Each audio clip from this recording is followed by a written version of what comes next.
दोस्तों, पश्चिम बंगाल के रघुनाथगंज विधानसभा सीट पर एआईएमआईएम मजबूत दिख रही है। एआईएमआईएम वहाँ पर जो है अपने कैंडिडेट को उतार चुकी है, इमरान सोलंकी, जो कि पश्चिम बंगाल के एआईएमआईएम के प्रदेश अध्यक्ष हैं। उनको जो है मैदान में एमआईएम ने उतारा है और उनके समर्थन में उनके लिए जो है असदुद्दीन ओवैसी साहब जो है 2 अभी तक जो है रघुनाथगंज में 2 जनसभाओं को संबोधित कर चुके हैं। आगे भी वो और कई और जनसभाओं को संबोधित कर सकते हैं रघुनाथगंज में। रघुनाथगंज के अलावा जो है एमआईएम और भी कुछ सीटों पर मजबूत दिख रही है, जैसे कि सूती विधानसभा सीट और भी 1-2 सीटें हैं जहाँ पर एमआईएम मजबूत दिख रही है।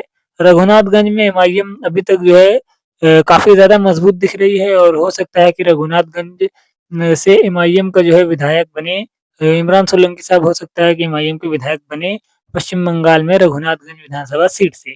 रघुनाथगंज में एमआईएम मजबूत है का इस बार मजबूत दिख रही है, लेकिन एमआईएम का मुकाबला यहाँ पर जो है टीएमसी से हो सकता है, क्योंकि यहाँ पर टीएमसी जीती थी पिछली बार और ब टीएमसी यहाँ पर मजबूत काफ़ी ज़्यादा मानी जाती है।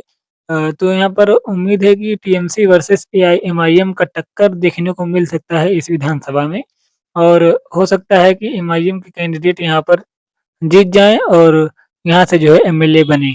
क्योंकि यहाँ पर जो है असदुद्दीन ओवैसी साहब के आने से माहौल एमआईएम के पक्ष में थोड़ा जो है गिरता हुआ दिख रहा है और एमआईएम का लोग समर्थन करते हुए दिख रहे हैं। इस विधानसभा में एमआईएम यहाँ पर अच्छी खासी मजबूती में दिख रही है और इस विधानसभा से एमआईएम अगर जीत जाती है तो ये एमआईएम के लिए बड़ी बात होगी और बड़ी कामयाबी होगी।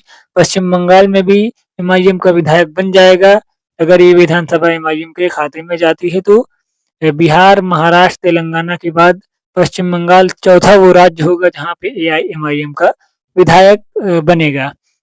अगर इस सीट से एमआईएम की जीत हुई तो। इसके अलावा सूती में भी एमआईएम की जीत हो गई तो 2 सीटें एमआईएम के खाते में जा सकती हैं और भी 1-2 विधानसभा सीटें ऐसी हैं जहाँ पर जो है मुझे नाम नहीं याद आ रहा है, वहाँ पर एमआईएम जो है मजबूत दिख रही है। वहाँ पर भी एमआईएम अगर अच्छे से मेहनत करती है तो वो सीट भी एमआईएम जो है जीत सकती है।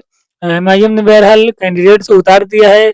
12 सीटों पर एमआईएम ने के लिस्ट जारी किया था, कैंडिडेटों का उतार दिया है। हो सकता है दूसरे फेज़ में भी उनमें से कुछ सीटें हों जिनमें जो है वो दूसरे फेज़ में इलेक्शन हो।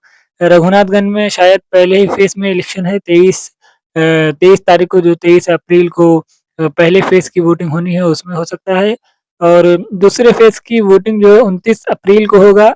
कुछ विधानसभा सीटें उसमें भी होंगी जिस पे जो है वोटिंग होगी और 9 मई को जो है रिजल्ट आएँगे पूरे पश्चिम बंगाल के 294 विधानसभा सीटों के और सिर्फ़ पश्चिम बंगाल के ही नहीं आएँगे बल्कि असम, तमिलनाडु और केरलम, पुडुचेरी 5 राज्यों के एक साथ जो है रिजल्ट आएँगे, उसी दिन आएँगे 4 मई को और ये जो है एक इससे जो है ये तय होगा कि कौन कितना मजबूत है, पश्चिम बंगाल में कौन कितना मजबूत है और असम में कौन कितना मजबूत है। वैसे असम में तो बीजेपी बीजेपी ज़्यादा मजबूत दिख रही है, कांग्रेस वहाँ पर एक तरफ़ा जो है हारती हुई दिख रही है, बीजेपी एक तरफ़ा जीतती हुई दिख रही है ओपिनियन पोल में। हालाँकि रिजल्ट आएगा तब साफ कहा जा सकता है, अभी कुछ साफ नहीं कहा जा सकता है। लेकिन एक्सपर्ट का जो है कहीं न कहीं मानना कई लोगों का है और जर्नलिस्ट भी कई तो ये कह रहे हैं कई लोग कि बीजेपी वहाँ पर काफ़ी ज़्यादा स्ट्रॉन्ग है। और लेकिन कभी-कभी ऐसा होता है कि ओपिनियन पोल जो है पूरी तरह उल्टा जो है साबित होता है और विपरीत रिज़ल्ट आता है। कभी-कभी होता है कि ओपिनियन 19-20 होता है और कुछ सीटों का अंतर होता है। लेकिन देखना होगा इस बार असम में क्या होता है, किसकी सरकार बनती है। पश्चिम बंगाल में भी बीजेपी और टीएमसी के बीच में टक्कर दिख रहा है और तमिलनाडु में जो है डीएमके और एआईडीएमके गठबंधन के बीच टक्कर दिख रहा है। केरलम में लेफ्ट का गठबंधन यानी कि एलडीएफ और कांग्रेस का गठबंधन यूडीएफ दोनों के बीच टक्कर दिख रहा है।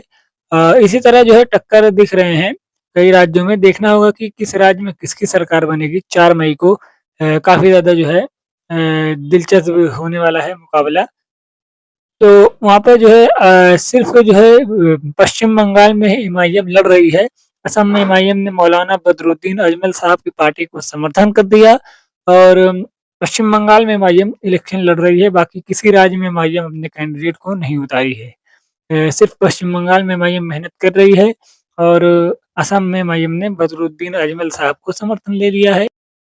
दोस्तों, अगर असम में मौलाना बदरुद्दीन अजमल साहब की पार्टी को 20 से 25 सीटें मिल जाती है, तो ऐसे कंडीशन में अगर सरकार बनने की स्थिति में होती है कांग्रेस, कांग्रेस को कुछ सीटों का समर्थन चाहिए होता है, जैसे कि 15 से 20 सीटें या 20 से 25 सीटों का। तो अगर वैसे में बदरुद्दीन अजमल साहब की पार्टी उतनी सीटें जीत जाती है, तो वो जो है कांग्रेस का समर्थन कर सकती है और कांग्रेस के साथ मिलकर सरकार बनवा सकती है असम के अंदर। तो इससे जो है उनको काफ़ी ज़्यादा मजबूती मिल सकती है असम के अंदर मौलाना बदरुद्दीन अजमल साहब की पार्टी को। देखना होगा कि मौलाना बदरुद्दीन अजमल साहब की पार्टी को कामयाबी मिलती है या फिर पहले से कम कामयाबी मिलती है।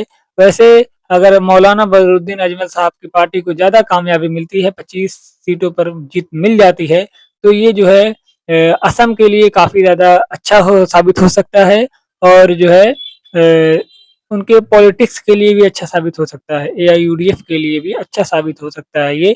और पश्चिम बंगाल में अगर एआईएमआईएम का खाता खुल जाता है, 4-5 सीट एमआईएम निकाल ले जाती है, एमआईएम को मिल जाती है, तो एमआईएम का भी जो है विधायक हो जाएँगे पश्चिम बंगाल में और विधानसभा में जो है एमआईएम के विधायक जो है जनता के मुद्दों को उठा सकेंगे और एक जो है सरकार के साथ भले ही ना रहें सरकार के साथ गठबंधन में, लेकिन कहीं न कहीं वो जनता के लिए आवाज़ अपनी उठा सकते हैं और विधानसभा में जो है मुद्दों पर बोल सकते हैं। जैसे कि बिहार में, महाराष्ट्र में और तेलंगाना में एआईएमआईएम के विधायक हैं, वैसे ही जो है पश्चिम बंगाल में वो जनता की सेवा कर सकते हैं। दोस्तों, आपका इस पर क्या कहना है? आप कमेंट में लिख सकते हैं। आपको क्या लगता है कि पश्चिम बंगाल में एआईएमआईएम कितनी सीटें जीत सकती है?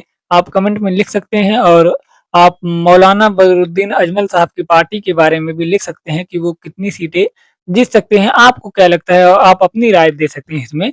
वैसे कन्फर्म 4 मई को ही पता चलेगा कि एआईएमआईएम और बदरुद्दीन अजमल साहब की पार्टी कितनी सीट जीत पाती है। लेकिन आप अपना अंदाज़ा अपना जो है राय कमेंट में रख सकते हैं। वीडियो को लाइक करें, चैनल को सब्सक्राइब करें, बेल आइकन ज़रूर दबाएँ ताकि आने वाली हमारी हर वीडियो आप तक सबसे पहले पहुँच सके।